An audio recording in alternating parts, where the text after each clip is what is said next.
Okay, so here we go with three.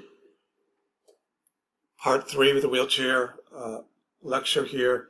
As you're listening to these kinds of slides and the information from here on, you need to consider where you're going to be going with this in terms of the wheelchair assignment and really probably questions on the final exam. Think about the story characters, their particular needs around their particular wheelchairs. We've talked about Arnold, about a lot of the other characters in the earlier stories, Blanche, I'm thinking in particular, Duska and Scott, when they're first in the early stages of the Guillain-Barré syndrome, they needed wheelchairs. They need wheelchairs. So think about them. It will help because your wheelchair assignment's going to be based around a story character, and those final exam questions will be based on needs of the character around wheelchair parts, tools, that sort of thing. Okay, so the first kind of question you're thinking about, what type of wheelchair do I want to use for my particular client or story character? This is a standard wheelchair. We have one of these types in the lab, the ones you're going to be using in a wheelchair lab. Think about issues around portability. How heavy is it? Who's carrying this around? Is it the client themselves have to get it into their car? Are their spouse very old? Are they able to get this wheelchair in and out of their car? Does it need a full wheelchair van to get it in? Or it's a big electric one. Maintenance, especially with the higher tech ones, like the ones that Arnold used, do they have the resources to get it maintained? Propulsion, what does that mean? The push, how hard is it to push? Can they push with their hands? Do they have control use of both arms to push the wheelchair? Or do they need a joystick or some kind of electric device?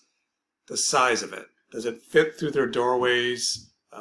Fit in their work environment if they take it to work, that sort of thing. Can they try it out? Is it a one-time deal? Can they try it out? What is the cost? Compatibility with their environment, that sort of general kind of statement. So you have to think about all these different parts, all these different decisions. A sling versus solid seats. What are the pros and cons to that? You get a good sense of what a sling is when we get into those chairs in the lab. Slings are good because they fold up, and folding up is good because it fits into tight spaces in the car if you need to transport it, sort of thing. But sling is not good in terms of positioning the body. We like to keep the body in neutral. Think of the 90-90 rule. When we start to compensate from that position, the body doesn't like it. You get skin breakdown. You get all kinds of issues around that. And the sling internally rotates the hips, brings the person in, which is not a good thing. So sitting in a sling back wheelchair with your hips internally rotated, and think of your back, potentially kind of forcing you into kind of a flexion posture all day long, not necessarily a good thing. So solid may be better than sling if they're sitting in this chair all day long. So again, think of your client. Is this a client that's going to be in a chair all day long, like Arnold? Or maybe not, like Duska, she's in and out, it's a temporary deal before she gets better kind of thing. Folding versus rigid, we could have talked about that. How easy is it to fold up, to get into the chair, or not fold up? These links are good resources. You're kind of looking for different kinds of options around chairs. You're going to have to kind of Google it, do some searches to find the perfect chair and parts for your client for the wheelchair assignment. So remember these links, go back. I just checked them so they're still working. Hemi Wheelchair. What do I mean by a Hemi Wheelchair? When you hear that word Hemi, it means half. And you're going to hear the term hemiplegia a lot in rehab. Hemiplegia is when somebody's had a stroke and one part of their body is paralyzed. This woman has hemiplegia. She cannot use her left arm. She cannot use her left leg. Some of you are familiar with this. Some of you are not. I definitely was not when I was in school. I didn't know about these things.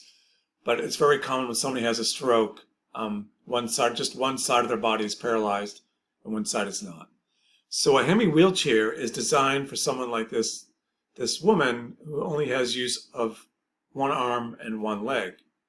So as you can see, she's doing propulsion, she's pushing her chair with her arm and her leg. And the chair is kind of designed for that. It has the rest for the leg.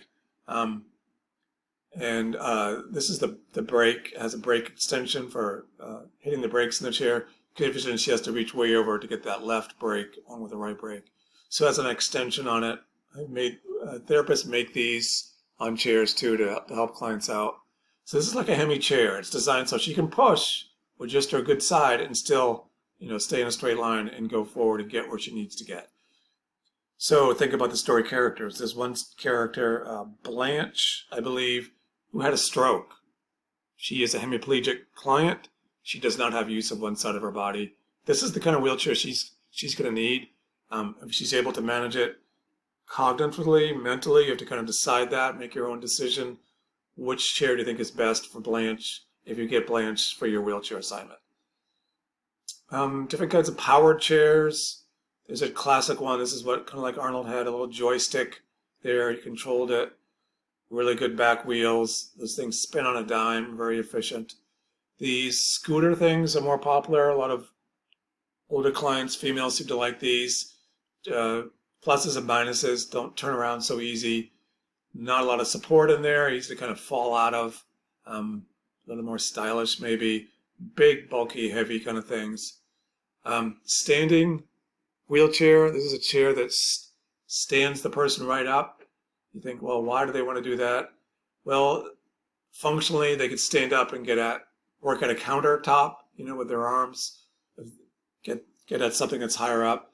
But physiologically, it's really good for the bones. And we talked about weight bearing is very important for the body, keeps the bones healthy, keeps the bowels moving. Circulatory system is good. Don't want to be sitting all day. Standing up would be ideal. This thing stands you right up. Helps protect your body, reduce those complications that can be so detrimental to somebody's health.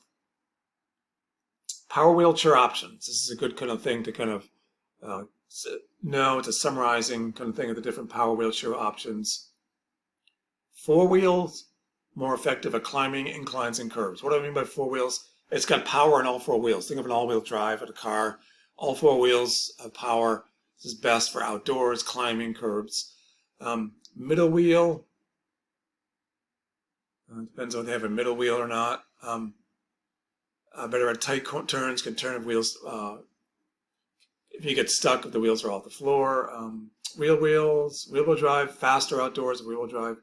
Scooters, we talked about scooters. This is a scooter right here. Less expensive. Medicare does cover them. They do good in tight spaces, but they're heavy, few attachments done to them. Elevating wheelchairs. This is not the standing one, but just the elevating one. These are real common to get at. A kitchen counter, think of this.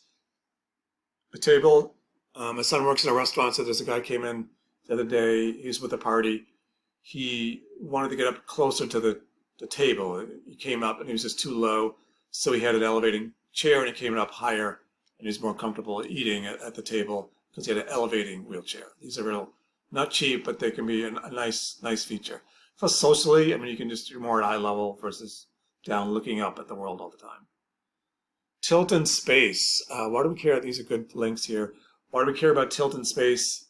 Skin breakdown. It gives the skin a break by putting your weight in a different position. Good way to think about this is when you go to sleep at night, you don't sleep in one spot the whole night.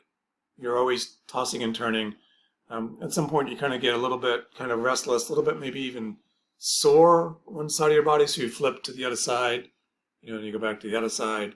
You do this without even thinking, realizing you're doing this. Same thing when you're sitting in a chair. You don't sit the same exact position for 4 hours. You're moving different. You're just subtly moving, shifting your weight. If you're paralyzed, you can't do that. You can't move yourself.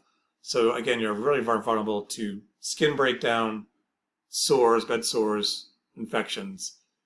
The tilt in space will put the weight into a different spot. So envision you're tilting back, puts the weight more back here versus those other vulnerable spots.